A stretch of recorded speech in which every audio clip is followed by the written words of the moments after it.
Hello friends and enemies, welcome to or back to Happy for Now. It's me, Isabel, here with a fun collab today. I'll link to everyone's down below for you.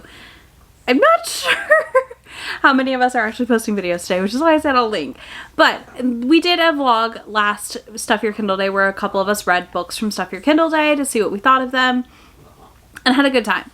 So we decided to do it again, this time a little differently. We all kind of picked our own path, I think. I personally just read a few, and DNF'd mostly, and have a couple I sampled some chapters of and want to continue. So I figured we would just kind of touch base on that. So yeah, I got a total of 35 books for this Stuff Your Kindle Day, and I read / sampled 6 or 7. I didn't count. Either way, I'm here to talk to you about them because it was an interesting time. I feel like I got a lot more long books at this last round of Stuff Your Kindle, which is exciting, but also means that I didn't get through as many as I wanted to because many of them are in the 300+ page count, and that's not always my favorite thing right now, but I'm still excited to read some of them. So let's dive right in. Let's talk about the 2 I've DNF'd, why I DNF'd them, and all that good stuff. So first up we have Dark Trio by Lisa Wood. I talked about this in a wrap-up at one point. I think I DNF'd this at 25%, first of all. I have so many problems with this one. I wanted to like it. Like, I wanted a fun poly, situation, threesome, and that is not what I got, because this followed our female main character going upstairs at a BDSM club and then screaming at her friend for allowing her to take these actions as though she is not an adult. Absolutely not it. The setup overall, for their first sexual interaction together, the 3 of them, was not terrible, but I was out as soon as the female main character was screaming at her friend for allowing her to take an action. I was just like, absolutely not. Absolutely not. We are not doing this. So yeah, I DNF'd this so fast. I could not fathom reading about a character that made me that angry that quickly in a book. So here we are. Then I read Snow Red, which is a shifter book, which our heroine is a cat shifter, it sounds. So there were 2 references that got me in this book and were my immediate no thank yous. And so I DNF'd this at 7%. I tried to be ruthless, okay? But first of all, the first thing that got me was she talked about being a wee kitty. And I was like, okay, all right. And then 7% in, I sent a screenshot of it to the group chat because I was like, oh my god. And it said, and my inner cat had started yelling in my head. And I was just like, I'm out. I cannot do this. I thought I could do this. I could not do this. Overall, the writing of this one for me also felt pretty subpar for me. I don't always notice writing in books, but for me, this one felt pretty clunky for only 7% in.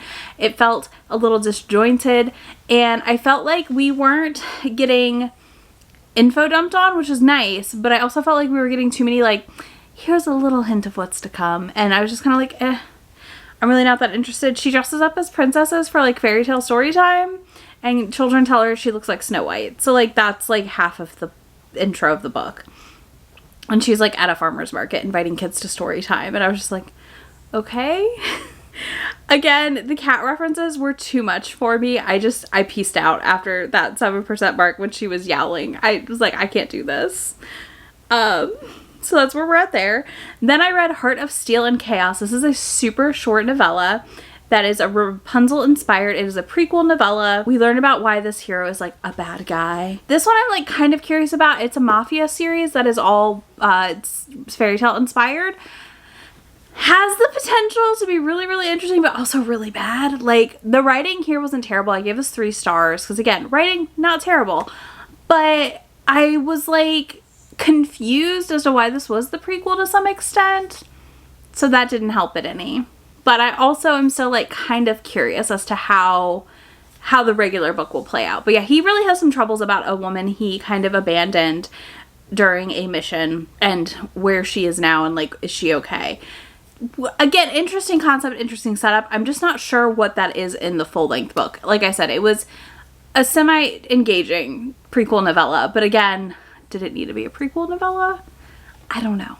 I don't think it did. All right, next up, what have I sampled? What am I continuing? And where am I sitting right now? First up, we have Love Flushed by Evie Mitchell. I'm going to keep reading this.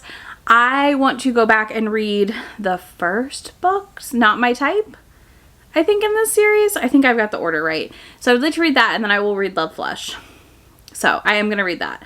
I also tried Deal with the Devil. I read the first chapter, and I'm really curious about this one. I've seen this on TikTok a lot and raved about by a lot of people whose likes I tend to intersect with book-wise. And this, for me, this one, I think I'm most interested in the fact that it's like a dark romance with paranormal elements and like a school setting, but they're adults, like college school setting. So I'm really curious. It is like a big Why Choose group as well.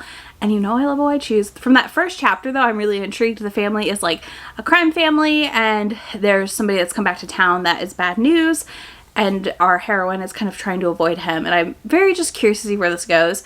I thought the first chapter was pretty gripping and engaging, so I'm excited to read more from this. Next, I also read a good bit of Her Grumpy Neighbor Until Halloween. This was really, really cute. I just did not finish it before Halloween. So instead of finishing it, like I made it like 10% in. So I'd read like 3 chapters. I really liked the setup. He's a chef, and he's kind of a recluse-ish, writes cookbooks, is kind of well known. He's also gone into hiding to write this book, basically. So I think that's really intriguing. He has an older neighbor, and he goes over there one day because he notices he hasn't seen her in a while, and turns out this girl with like bright colored hair is there, shows up and is there to watch the animals.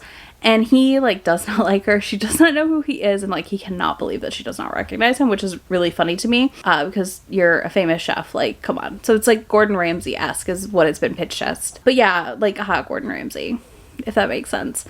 But yeah, I liked this. I really liked his banter with the heroine in this one, and I think that their dynamic is really fun. So I'm shelving this one back into a TBR for Halloween next year, and I'm really excited to read it next fall. It feels like a good fall read. I really like it so far.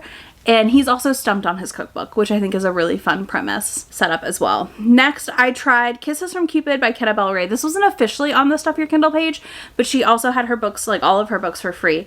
And I stopped it because I realized that I was supposed to read another book first, kind of. So I'd made it 16% in, and I have to say, this is a really fun, very smutty, more erotica style novella so far. But I need to go read All Hallows Haunts. Is that what it's called?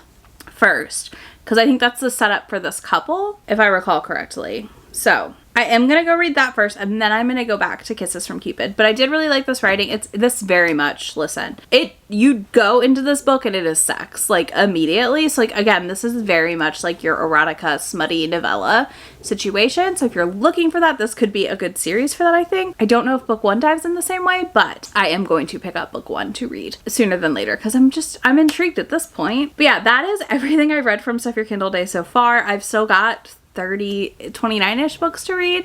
I have not been taking them out of that folder yet, but I don't count my Stuff Your Kindle Day hauls against myself for my like Kindle reading.